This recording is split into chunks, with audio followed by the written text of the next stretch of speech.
Mambo vipi mwana michezo popote ulipo? Karibu tena kwenye media hii ya The Tanzanian Sports Journalist. Kama hii ndio mara ya kwanza kutufuatilia, basi ni kuombe ufanye kitendo cha kusubscribe YouTube channel hii ili moja kwa moja uwe wa kwanza kupokea zile update zote za kimichezo ambazo zinakuwa zimejiri ndani ya Tanzania na nje ya mipaka ya Tanzania.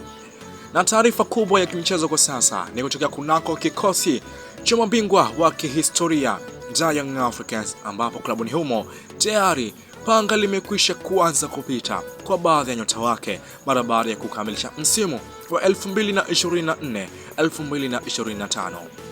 Young Africans wamehitimisha msimu huo kwa ushindi wa mataji matano.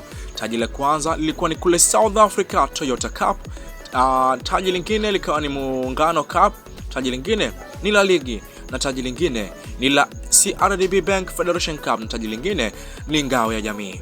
Sasa kunako kikosi cha Young Africans, kama nilivyotangulia kukwambia, panga limekwisha kuanza kupita kwa baadhi ya nyota wake.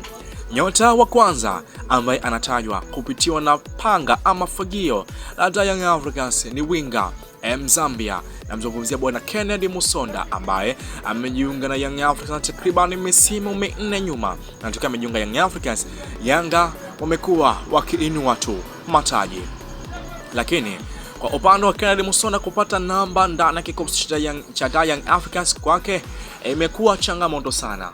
Kwa msimu 2024-2023 ni mara chache sana tumemuona Kennedy Musonda akianza kwenye kikosi cha kwanza cha timu ya wananchi Young Africans. Hivyo anatajwa kupitiwa na panga ama fagio la timu ya Young Africans, na inasemekana kwamba tayari Young Africans wamekwisha kumalizana ama wamefikia makubaliano ya kuachana na winga huyo Mzambia.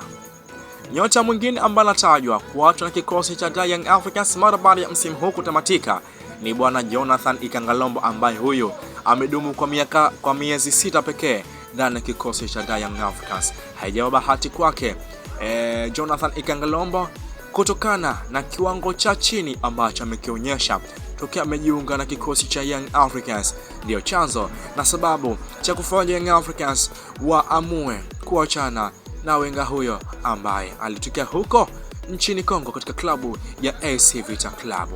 Jonathan Ikangalombo naye anatajwa kupitiwa na fagio la timu ya Young Africans, na hao ndio wachezaji wawili ambao wanasemekana mpaka hivi sasa ndio wamekwisha kutemwa na klabu hiyo ya Young Africans.